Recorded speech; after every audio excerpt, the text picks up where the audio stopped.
pour lancer la nouvelle opération Pièce jaune, édition 2022, Brigitte Macron était l'invitée du JT de 13h sur TF1, ce mercredi 12 janvier.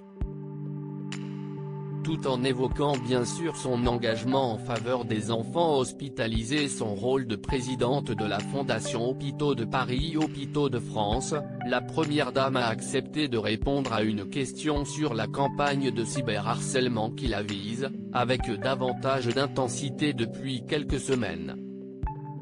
En fin d'année, la rumeur selon laquelle elle serait en fait une femme transgenre, dont le prénom de naissance était Jean-Michel, a été largement relayée sur les réseaux sociaux. L'épouse d'Emmanuel Macron y réagit avec fermeté.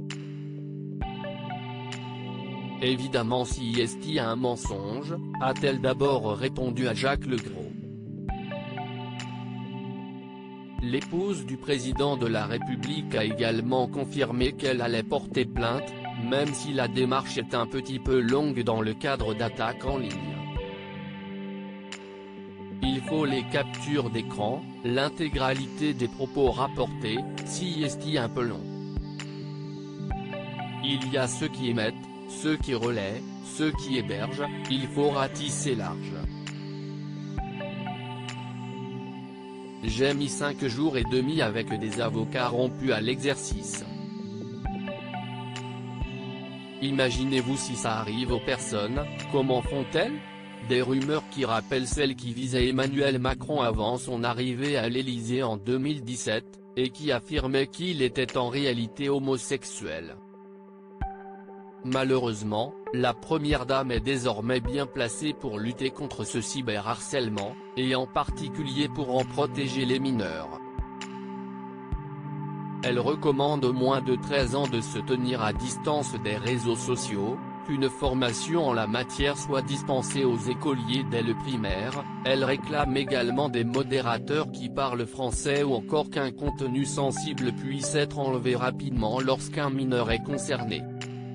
Je trouve qu'on est beaucoup trop lent à réagir là-dessus, ajoute-t-elle, même si elle reconnaît, en tant que mère et grand-mère, qu'on peut vite être dépassé dans le cadre familial. Ces attaques surviennent quelques mois avant la campagne présidentielle, campagne à laquelle Emmanuel Macron n'a pas encore officiellement pris part, même s'il a ouvertement confié son désir de se représenter.